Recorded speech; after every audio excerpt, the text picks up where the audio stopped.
North বেঙ্গলের সব seat BJP পেল লোকসভা ইলেকশনে। কি দোষ করেছিল তৃণমূল? নর্থ বেঙ্গলের সব সিট বিজেপি পেল লোকসভা ইলেকশনে। কি দোষ করেছিল তৃণমূল?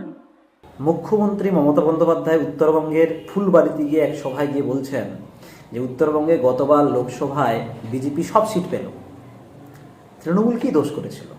সত্যি তো তৃণমূল কি দোষ করেছে মানুষকে ওইভাবে প্রশ্ন করে কোনো লাভ নেই, কারণ তৃণমূলের যারা রণকৌশল ঠিক করেন তাদেরকেই খুঁজে বের করতে হবে যে সত্যি তৃণমূল কি দোষ করেছিল যার কারণে উত্তরবঙ্গে সিট তৃণমূল পায়নি। মমতা বন্দ্যোপাধ্যায় যেটা বলছেন যে সব সিটই নাকি বিজেপি পেয়েছে। মমতা বন্দ্যোপাধ্যায় যেমন বলেছেন যে তৃণমূল কি দোষ করেছিল, ঠিক একইভাবে তো মানুষের মনে প্রশ্ন জাগছে। সন্দেশখালীর মা বোনেরা বছরের পর বছর শাহজাহানের হাতে শাহজাহান কোম্পানির হাতে যেভাবে শারীরিক এবং মানসিকভাবে অত্যাচার হয়েছেন, কিন্তু মুখ্যমন্ত্রীকে তখনও পাশে পাননি। উল্টে মুখ্যমন্ত্রী বলেছেন যে শাহজাহানকে ইডি টার্গেট করেছে। তাহলে সন্দেশখালীর মা বোনেরা কি দোষ করেছে?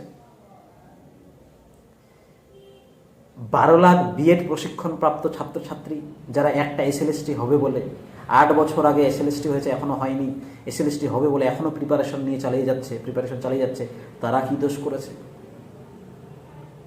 যাদের মেধা আছে কিন্তু বাড়িতে টাকা নেই, বাবা মার টাকা নেই যে তারা চাকরি কিনবে, সেই জন্য তারা চাকরি পাচ্ছে না, তারা বঞ্চিত, তারা কি দোষ করেছে? যারা যোগ্য, যারা বঞ্চিত, যে সমস্ত চাকরি প্রার্থীরা এখনো ধর্নায় কলকাতায় ধর্না দিচ্ছে বছরের পর দিনের পর দিন, মাসের পর মাস, তারা কি দোষ করেছে? এর উত্তর কিন্তু মুখ্যমন্ত্রী মমতা বন্দ্যোপাধ্যায়ের দেওয়া উচিত, কারণ তিনি আমাদের রাজ্যের মুখ্যমন্ত্রী, তিনি তো সেই রেসপন্সিবিলিটি নেবেন। এটাই তো আমরা রাজ্যবাসী হিসেবে আশা করি, এইটুকুই তো আশা করার। দর্শক, আমি অরবিন্দ, আপনারা দেখছেন সঙ্গে অরবিন্দ ইউটিউব চ্যানেল। মুখ্যমন্ত্রী মমতা বন্দ্যোপাধ্যায়ের যে তৃণমূল যে দিশেহারা সেটা কিন্তু বোঝা যাচ্ছে, কারণ তিনি দুঃখের কথা আজকে বলছেন যে উত্তরবঙ্গে একটাও সিট পায়নি কেন তৃণমূল। এরপরেও তিনি কিন্তু বলেছেন, কি বলেছেন একটু শুনুন আগে। আর দিল্লির যে উড়ো পাখিগুলো, ভোট পাখিগুলো, ভোটের সময় এসে নাটক করে, যাত্রা করে, আর ভাষা কি বলুন তো? বাংলার মানুষ কোনোদিন শুনেছেন বলতে?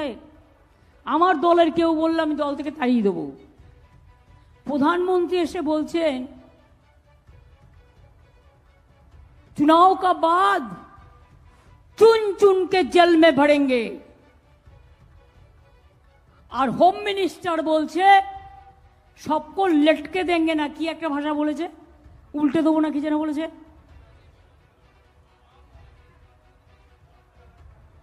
ওটাকে হিন্দিকে কি বলে? उल्टा देंगे, लटका देंगे।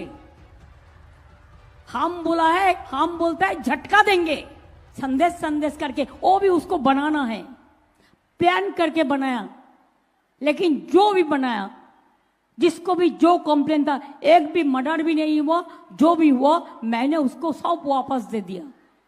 हमारा लोगों को हम अरेस्ट किया। लेकिन आप मेरे को बताओ, बिल्कुल बानू को जो धर्षण किया है, उसका बाद उसको घर का 6 आदमी को मौत हुआ। आप क्यों, जो बदमाश है, क्रिमिनल है, उसको छोड़ दिया? बताइए, हाथरस में जब हुआ तब आप कहाँ थे? क्यों आपका पार्टी नहीं गया? असम में जब 19 लाख लोगों को नाम काट दिया था लिस्ट से, तब आप क्या कर रहे थे? দর্শক দেখুন, আমাদের রাজ্যবাসীদের এই এক যন্ত্রণা, রাজ্যবাসীদের কি দুঃখ দুর্দশা কোনো যন্ত্রণা থাকলে সেগুলোকে একেবারেই এড়িয়ে যান মুখ্যমন্ত্রী মমতা বন্দ্যোপাধ্যায়। এই রাজ্যের বাইরে যা যা হচ্ছে সেগুলো আবার মুখ্যমন্ত্রী মমতা বন্দ্যোপাধ্যায়ের হৃদয়ে নাড়া দেয়। যেমন গুজরাটের বিলকিস বানুর কেস, ধর্ষণ কেস, নিঃসন্দেহে নিন্দনীয়, নিন্দাযোগ্য, এরকমটা হওয়া উচিত নয়। যারা দোষী, যারা ধর্ষক, তাদেরকে চরমতম শাস্তি দেওয়া উচিত। কিন্তু গুজরাটের বিলকিস বানুর জন্য মুখ্যমন্ত্রীর চোখে জল চলে আসে, হাতরাসের জন্য মুখ্যমন্ত্রীর চোখে জল চলে আসে, মণিপুরের জন্য মুখ্যমন্ত্রীর চোখে জল আসে। কিন্তু আমাদের রাজ্যে ঘটে যাওয়া সন্দেশখালীর মা বোনেদের জন্য চোখে জল আসে না, এমনকি তিনি এখনো পর্যন্ত সন্দেশখালীতে গেলেন না, অথচ ভোট প্রচারে সব জায়গায় ঘুরে বেড়াচ্ছেন, কিন্তু সন্দেশখালী এখনো পর্যন্ত গেলেন না। যেতেই পারতেন, তিনি একজন মহিলা মুখ্যমন্ত্রী, তার আমলে তার শাসনকালে যে মহিলাদের নিরাপত্তা বাড়বে সেটাই তো স্বাভাবিক হওয়া উচিত, কিন্তু তিনি গেলেন না, মহিলাদের পাশে দাঁড়ালেন না, সন্দেশখালীর মা বোনেদের পাশে দাঁড়ালেন না। তিনি উল্টে বললেন যে সন্দেশখালীর পুরো ঘটনাটাই আসলে পরিকল্পনা মাফিকভাবে করা। তার মানে কি সন্দেশখালীর মা বোনেদের সাথে যা কিছু ঘটেছে সেগুলোকে ছোট করে দেখান। অবশ্য তিনি তো বলেননি সব কিছু ঘটনাকে যে সাধারণ সাজানো ঘটনা, ছোট ঘটনা। মুখ্যমন্ত্রী মমতা বন্দ্যোপাধ্যায়ের হাঁসকালি নিয়ে চোখে জল আসে না, মুখ্যমন্ত্রী মমতা বন্দ্যোপাধ্যায়ের কামদুনি নিয়েও চোখে জল আসে না, বকটুই নিয়ে চোখে জল আসে না। এমনকি ভূপতিনগর কাণ্ডে যে সমস্ত তৃণমূলের নেতারা মারা গেছেন, মানে তৃণমূলের যে বুথ সভাপতি তিনি মারা গেছেন এবং তার দুজন আত্মীয় মারা গেছেন ভূপতিনগর কাণ্ডে, বিস্ফোরণ কাণ্ডে, তার জন্যও চোখে জল আসে না মুখ্যমন্ত্রী মমতা বন্দ্যোপাধ্যায়। কারণ চোখে জল আসলে তো এনআই তদন্ত করতে দিতেন যে কারা দোষী, তারা দোষীদের শাস্তি দেওয়া হবে। এর উত্তর কিন্তু মানুষ সত্যি সত্যি চাইবে, মানুষের মনে প্রশ্ন আছে।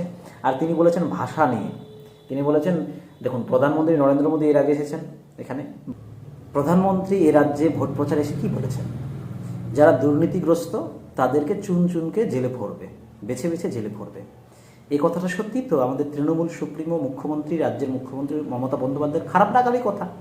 কারণ যত নিয়োগ দুর্নীতি হচ্ছে, যত চুরি দুর্নীতি, সমস্ত দুর্নীতির সাথে অতপ্রতভাবে কোনো না কোনোভাবে প্রত্যক্ষ পরোক্ষভাবে তৃণমূলের নেতারাই ছোট থেকে বড় জড়িত। এই কথা তো আমরা বলছি না, কারণ আদালতেও সেখানে অবজারভেশনে প্রত্যেকটা বিচারপতির অবজারভেশনে সেটা পরিষ্কারভাবে উঠে আসছে, সে চাকরির দুর্নীতি হোক কি রেশন দুর্নীতি হোক। সত্যিই তো প্রধানমন্ত্রী এসে যখন বলেন বেছে বেছে জেলে ভরবেন, সত্যিই তৃণমূল সুপ্রিমো মমতা বন্দ্যোপাধ্যায়ের খারাপ লাগার কথা। যখন অমিত শাহ এই রাজ্যে প্রচারে আসেন, অমিত শাহ বলেছেন যে ভূপতিনগর কাণ্ডে যারা জড়িত তাদেরকে উল্টো করে শাস্তি দেবেন, মানে উল্টো করে পাটা উপরে মাথাটা নিচে এরকম করে শাস্তি দিবেন। আমার হিন্দিটা আমারও ঠিক আসে না, মুখ্যমন্ত্রী মমতা বন্দ্যোপাধ্যায়ের হিন্দিও আসে না ঠিকই, তাও চেষ্টা করেন, কিন্তু আমি যেহেতু আসেই না আমি চেষ্টা করি না। সেটা সাধুবাদ জানাই যে মুখ্যমন্ত্রী মমতা বন্দ্যোপাধ্যায় হিন্দি কথা বলার চেষ্টা করেন। সেখানে বলছেন যে কি ভাষা, অমিত শাহের কি ভাষা, নরেন্দ্র মোদীর কি ভাষা। তো সাধারণ মানুষ আমরা বাঙালিরা তো দেখছি আমাদের নরেন্দ্র মোদীর ভাষা, ও দিদি নিয়ে একসময় মমতা বন্দ্যোপাধ্যায় তৃণমূলের নেতা সবাই বলতো, অভিযোগ করতো যে না এটা মমতা বন্দ্যোপাধ্যায়কে কটাক্ষ করে বলা ও দিদি। কিন্তু সেই জায়গা থেকে তো আমরা দেখছি যে মমতা বন্দ্যোপাধ্যায় একসময় কিভাবে কেন্দ্রীয় নেতৃত্বকে কিভাবে হজল কুতকুত আর কিদভূত কিমাকার, এমনকি এই সম্প্রতি ভোট প্রচারে এসেই প্রধানমন্ত্রী মোদীকে মমতা বন্দ্যোপাধ্যায় জনসভায় কীভাবে শালা শব্দটা কোট আর ননকোট কথাটা বলেছেন। অথচ তিনি বলেন যে তিনি এসব কথা ব্যবহার করেন না, কিন্তু দেখি যে ভোট প্রচারে এসে এই কথাগুলো ব্যবহার করছেন। দর্শক, মুখ্যমন্ত্রীর কাছে আসলে কোনো ইস্যুই নেই যে ইস্যু নিয়ে ভোট চাইবেন। যা সমস্ত ঘটনা ঘটছে সবই তো দুর্নীতি, সব কিছুই দুর্নীতি।